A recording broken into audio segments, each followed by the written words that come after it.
Olive Null here, and I'm going to recite an essay of mine called Right Now, Are You Ready to Die? It's an essay about the concept of death and how we can use it to our advantage.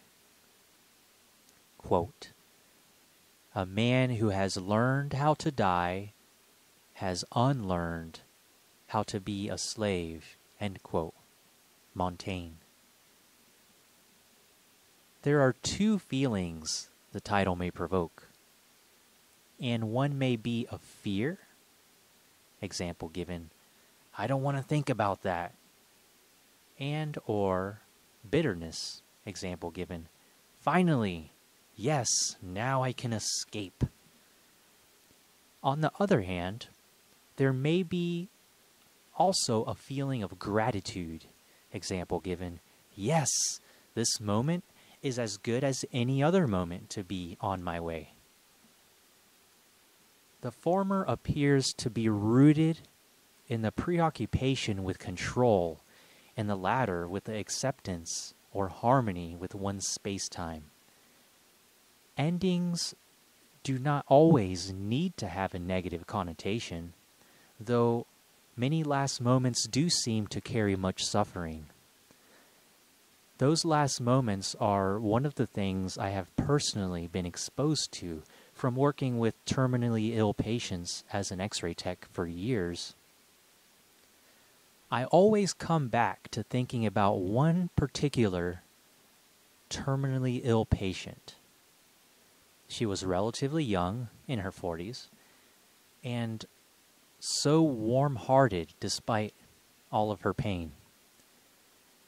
She would never miss a wave goodbye after every examination, and she even did so on her last day alive, which would have likely taken the last dangling string of strength to do. Despite all her suffering, this woman managed to appear grateful instead of bitter.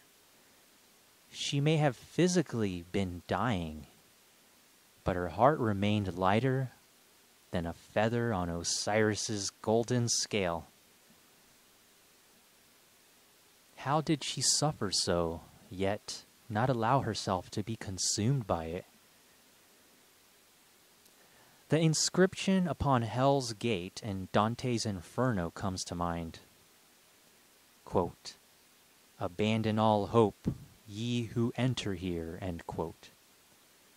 Though the immediate interpretation of the sign may denote doom's inevitability, one scholar had a different view. Professor Ronald B. Herzman of Dante's Divine Comedy lecture series from The Great Courses noted that the inscription may not be solidly for damnation, but a key out of hell. The antidote may be to surrender so that one could finally free oneself from suffering. Oftentimes, it appears that pride in our ability to change what may be unchangeable keeps us in hell. This idea of abandonment of hope, surrender, may have a striking resemblance then to the idea of repentance. But perhaps the deeper meaning is not always observed. The idea of God is not necessary if sins are taken to represent shadows or repressions, which are evidence of strays away from our personal intent or will, that need to be reintegrated back into the psyche to approach closer to our life's intent or will. So, if the question of death right now frightens or provokes bitterness, perhaps there are some shadows to face that feed off the ironic limitation of an overabundance of pride, inflated ego, and being the controller. In Dante's Inferno, the very flapping of the devil's wings from the desire to escape caused the air to cool and keep the ice frozen. which kept him trapped. How long, how many vicious cycles must go on till we can fold the cards? Knowing when to retreat is a warrior's skill in Sun Tzu's Art of War, and the mark of a sage in the Tao Te Ching. What image, then, bears so much more inevitability than that of death? Might as well embrace and even think often of death, for death may approach at any second.